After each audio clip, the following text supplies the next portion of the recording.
नमस्कार मेरे प्यारे बच्चों। पिछली क्लास में अपन लोगों ने मल्टीप्लिकेशन ऑफ मैट्रिक्स की प्रॉपर्टी देखी थी, उससे रिलेटेड कुछ क्वेश्चन भी किए थे, है ना। आज अपन लोग पढ़ेंगे ट्रांसपोज ऑफ मैट्रिक्स, यानी किसी भी मैट्रिक्स का ट्रांसपोज कैसे करते हैं वो देखते हैं, है ना। तो पहले इसकी मीनिंग लिख लें। इसका जो ट्रांसपोज ऑफ मैट्रिक्स क्या होती है, मीनिंग क्या है, जो मीनिंग है वो ज़रा देखें। क्या होता है, मान लो कोई रो है, रो किस में चेंज हो जाता है, कॉलम में, और कॉलम किस में, रो में। आई बात समझ में।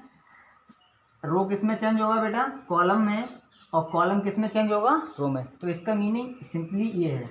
आई बात समझ में। जैसे कोई एग्जांपल है आपको, मान लो कोई मैट्रिक्स है 2 3 0 और 2, एक ये मैट्रिक्स है, ये ए इक्वल टू एक मैट्रिक्स है।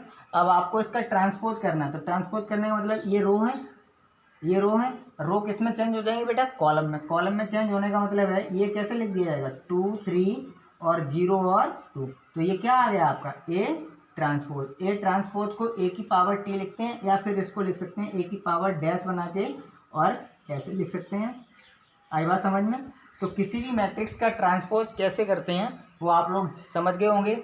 क्या करना है, कुछ नहीं, रो किस में चेंज हो जाती है, कॉलम में, और कॉलम किस में चेंज हो जाते हैं बेटा, रो में। आई बात समझ में। तो सिंपली ये है किसी भी मैट्रिक्स का ट्रांसपोज कैसे किया जाता है, सिंपली इतनी सी बात है। अब बात करते हैं आगे की। तो इसको पहला पॉइंट लिख लें।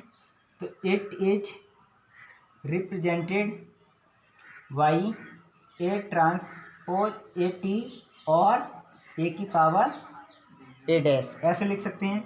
सेकेंड प्रॉपर्टी है इसकी, मान लो कोई मैट्रिक्स है ए इक्वल टू ए आई जे, जिसका ऑर्डर एम क्रॉस एन है। क्या है बेटा, कोई मैट्रिक्स है आपकी, मैट्रिक्स क्या है, ए इक्वल टू ए आई जे, जिसका ऑर्डर क्या है बेटा, एम क्रॉस एन। अब आपको इस ए मैट्रिक्स का क्या लेना है, ट्रांसपोज। तो आपको ए ट्रांसपोज निकालना है। दैट मीन्स इसका मतलब हो जाएगा ये ए जे आई, जैसे यहाँ आई जे था लेकिन इधर जे आई हो जाएगा, और ऑर्डर क्या हो जाएगा बेटा, चेंज हो जाएगा, चेंज हो जाएगा, एम क्रॉस एन हो जाएगा। आई बात समझ में, एम क्रॉस एन।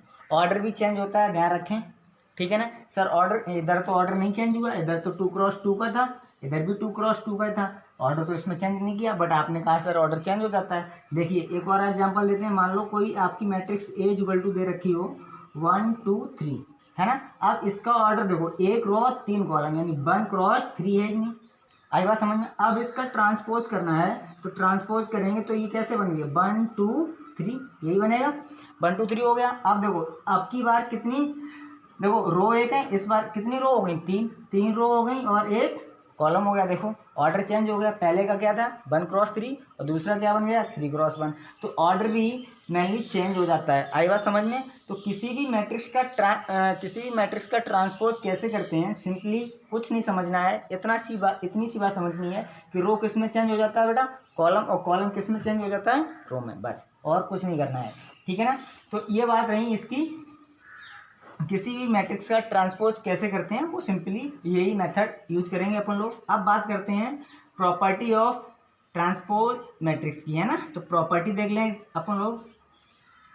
प्रॉपर्टीज क्या कहती हैं इसकी, प्रॉपर्टी जो है, पहली प्रॉपर्टी कहती है बेटा, मान लो आपको क्या करना है, कोई दो मैट्रिक्स दे रखी हैं, वो आपस में ऐड या सब्ट्रैक्ट हो रही हैं, और उसका क्या करना है बेटा, ट्रांसपोज लेना है। तो सिंपली आपको ए का ट्रांसपोज करना है, प्लस माइनस बी का ट्रांसपोज कर देना है, बस सिंपली इतनी सी ये एक प्रॉपर्टी है आपकी। अब सेकंड प्रॉपर्टी की बात करते हैं। कुछ नहीं करना है, मान लो दो मैट्रिक्स हैं आपकी, आपस में ऐड हो रही हूँ या सब्ट्रैक्ट हो रही हूँ, तो उनका ट्रांसपोज निकालना है। तो सिंपली ए का ट्रांसपोज निकाल लें और बी का ट्रांसपोज कर दें, बस सिंपली आपका जो ट्रांसपोज होगा मैट्रिक्स का वो मेनली निकल के आ जाएगा, है ना। अब बात करते हैं सेकंड प्रॉपर्टी की। मान लो कोई दो मैट्रिक्स आपस में क्या हो रही है बेटा, मल्टीप्लाई हो रही हैं, और उनका ट्रांसपोज निकालना है। तो सिंपली कुछ नहीं करना है, बी का ट्रांसपोज और ए का ट्रांसपोज कर देना है। डी का ट्रांसपोज आगे और ए का ट्रांसपोज पीछे, है ना। तो यहाँ लिख लें, रिवर्स लॉ होता है ये, रिवर्स लॉ है ये, ठीक है ना। आई बात समझ में। तो ये सेकंड प्रॉपर्टी है इसकी, आई बात समझ में। अब बात करते हैं इसके थर्ड प्रॉपर्टी, किसकी बेटा, थर्ड प्रॉपर्टी की, है ना। थर्ड प्रॉपर्टी क्या कहती है, मान लो कोई मैट्रिक्स है आपकी थर्ड प्रॉपर्टी क्या कहती है, मान लो कोई मैट्रिक्स है, कोई कांस्टेंट के साथ उसका ट्रांसपोज लेना है आपको, है ना। तो कुछ नहीं करना है, के तो बाहर आ जाएगा, सिर्फ ट्रांसपोज अपन लोग ए मैट्रिक्स का निकालेंगे। आई बात समझ में। चौथी प्रॉपर्टी क्या कहती है, चौथी प्रॉपर्टी मान लो आपको ए की पावर एन की पावर टी करना हो, किसी भी मैट्रिक्स की डिग्री कुछ भी हो और उसका ट्रांसपोज करना है, तो कुछ नहीं करना है, ट्रांसपोज सिर्फ ए का लें, डिग्री क्या हो जाएगी, बाहर हो जाएगी। सिंपल, इतना सा ये फंडा है। आई बात समझ में। तो ये चार प्रॉपर्टी हैं, बेहद काम की प्रॉपर्टी हैं, किसी भी मैट्रिक्स का ट्रांसपोज कैसे लेते हैं ये आप लोग समझ गए होंगे। और इनसे रिलेटेड, इन प्रॉपर्टी से रिलेटेड अपन लोग अभी क्वेश्चन करेंगे, तब देखते हैं। ओके, तो क्वेश्चन देखते हैं। पहला क्वेश्चन है, मान लो क्वेश्चन नंबर पहला आपको दे रखा है, मान लो आपको चेक करना है ए प्लस ए की पावर टी, ये आपको चेक करके बताना है। इससे पहले एक कॉन्सेप्ट और समझा देते हैं कि ए ट्रांसपोज होता क्या क्या है। ए ट्रांसपोज टू टाइप के होते हैं, है ना बेटा। कितने टाइप के होते हैं बेटा, टू टाइप के होते हैं। पहला होता है सिमेट्रिक, सिमेट्रिक मैट्रिक्स, है ना। और दूसरा होता है स्क्यू सिमेट्रिक्स, स्क्यू सिमेट्रिक मैट्रिक्स। आई बात समझ में। अच्छा, पहले बात करते हैं सिमेट्रिक मैट्रिक्स क्या होती है। सिमेट्रिसिटी आप जानते हैं, यानी बोथ साइड कैसे होनी चाहिए, इक्वल होनी चाहिए। यानी ऐसी मैट्रिक्स, मान लो कोई मैट्रिक्स ए है, उसका ट्रांसपोज लिया, किसी मैट्रिक्स का तुमने क्या किया बेटा, ट्रांसपोज लिया, और वो वापस में ए आ गई, यानी वापस वही मैट्रिक्स आ गई, तो हम कह सकते हैं ये कैसी मैट्रिक्स है आपकी, सिमेट्रिक मैट्रिक है, सिमेट्रिक मैट्रिक्स।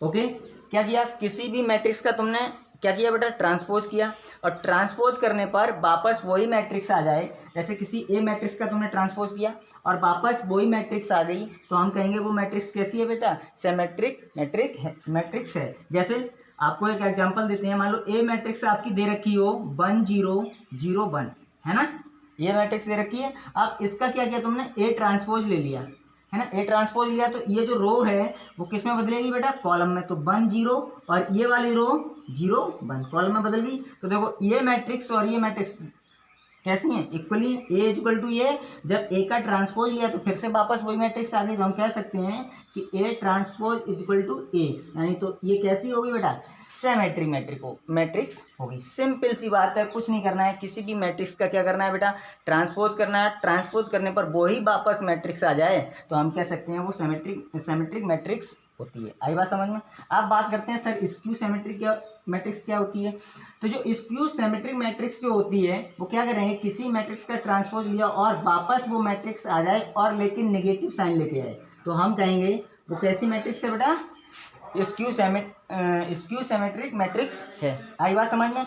जैसे, और आपको एक बात और बता दें कि जो स्क्यू सिमेट्रिक मैट्रिक्स होती है उसके प्रिंसिपल डायगोनल जो होते हैं वो हमेशा 0 होते हैं, ऑलवेज। ये नोट करके लिख लें, ये नोट करके लिख लें, जो प्रिंसिपल डायगोनल इन, ऐसे लिखें, in skew symmetric matrix are principal diagonal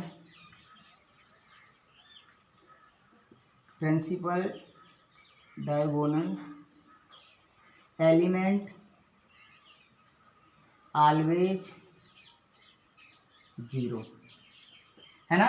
तो जो स्क्यू सिमेट्रिक मैट्रिक्स होती है उसके जो प्रिंसिपल डायगोनल के एलिमेंट होते हैं वो हमेशा कैसे होते हैं बेटा, 0 होते हैं, है ना।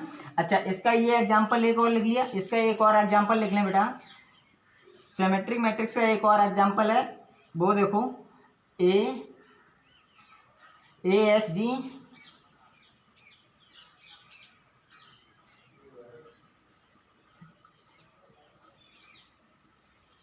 ये वाला भी एग्जांपल आप लोग देख लें। ये कैसा एग्जांपल, AHG HBF GFC, है ना। इसका जिस दिन तुम लोग ट्रांसपोज लोगे तो वापस से वही क्या आएगी, सिमेट्रिक मैट्रिक्स ही बनेगी। उसी का एग्जांपल है ये सिमेट्रिक मैट्रिक्स का ही ये क्या है बेटा, एग्जांपल है। अब इसका तो आप स्क्यू सिमेट्रिक मैट्रिक्स समझ गए होंगे। ऐसी मैट्रिक्स किसी भी मैट्रिक्स का अपन लोग ट्रांसपोज लें और ट्रांसपोज लेने पर क्या हो बेटा, नेगेटिव साइन आ जाए और वो मैट्रिक्स भी आ जाए, तो वो हम कहेंगे स्क्यू सिमेट्रिक मैट्रिक्स होगी। और इससे रिलेटेड अपन लोग अभी क्वेश्चन करेंगे, ठीक है ना। तो कुछ एक क्वेश्चन देखते हैं इससे रिलेटेड, उसके बाद बात करते हैं, है ना। तो क्वेश्चन जरा देखें।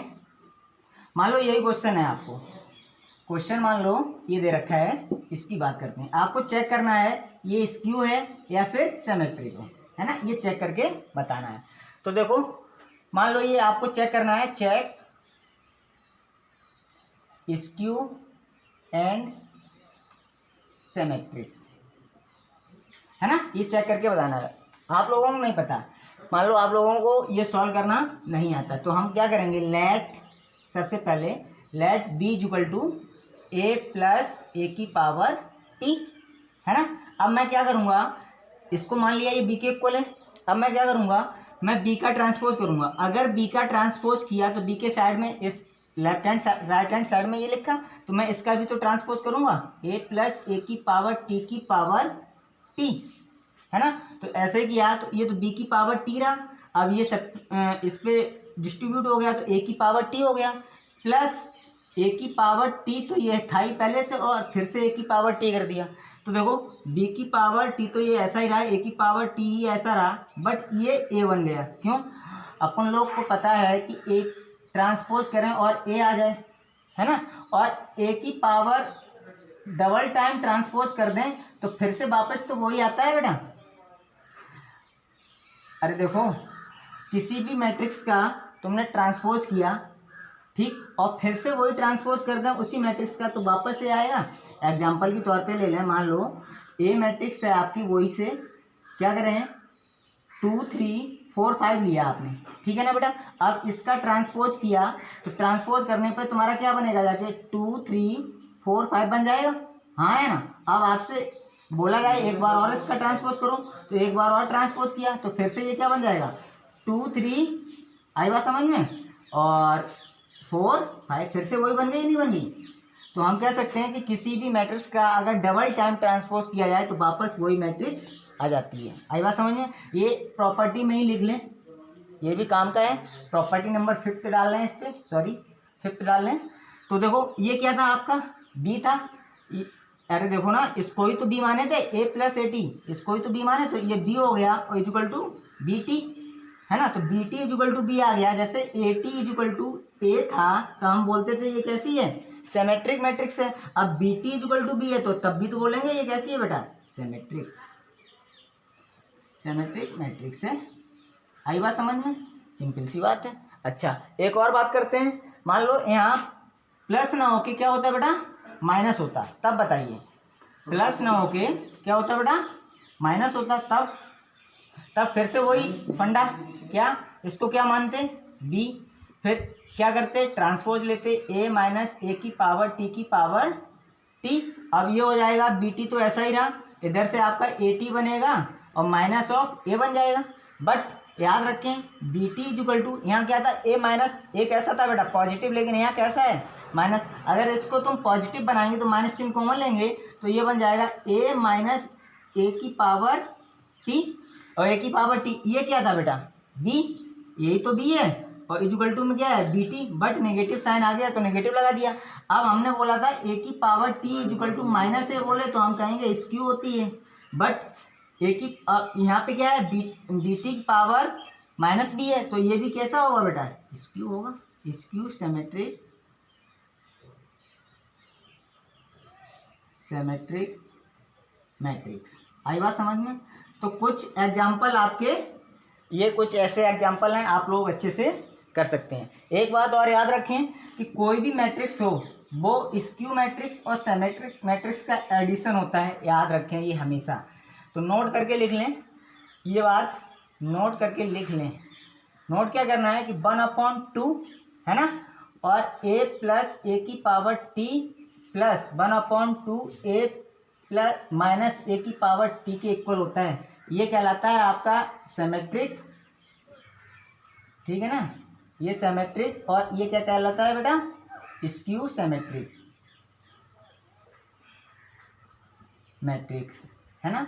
कोई भी मैट्रिक्स जो है दुनिया में, वो हमेशा स्क्यू मैट्रिक्स स्क्यू मैट्रिक्स और सिमेट्रिक मैट्रिक्स का एडिशन होता है। ये चीज़ याद कर लें, है ना, ये फार्मूला है, बड़े काम का है। तो याद रहे आप लोगों को कि आज अपन लोगों ने पढ़ा है कि किसी भी मैट्रिक्स का ट्रांसपोज कैसे करते हैं। ट्रांसपोज का मतलब होता है कि रो किस में चेंज हो जाती है, कॉलम में, कॉलम किस में चेंज हो जाता है बेटा, रो में। और सिंपली बात ये है कि किसी भी मैट्रिक्स का 2 टाइम्स अगर अपन लोग ट्रांसपोज करते हैं तो वापस वही मैट्रिक्स आ जाती है। आई बात समझ में। और इसकी कुछ प्रॉपर्टी अपन लोगों ने सीखी थी क्या, जैसे के कोई कांस्टेंट है, ए आपका मैट्रिक्स है, इसका ट्रांसपोज करें तो ट्रांसपोज हमेशा मैट्रिक्स का होता है, के कांस्टेंट बाहर हो जाएगा। आई बात समझ में। तो ये कुछ एक प्रॉपर्टी खास थी, है ना। तो आप लोग ये अच्छे से वीडियो देखें और इससे रिलेटेड जितने भी आपके बुक में एनसीईआरटी या और अदर बुक में जितने भी क्वेश्चन हैं सब लोग आप अच्छे से सॉल्व कर सकते हैं, है ना। आप लोग इस वीडियो को अच्छे से देखें और अगर वीडियो अच्छा लगा है तो लाइक, कमेंट और सब्सक्राइब करना ना भूलें, है ना। तब तक के लिए पढ़ते रहिए, हैप्पी रहिए, नमस्कार।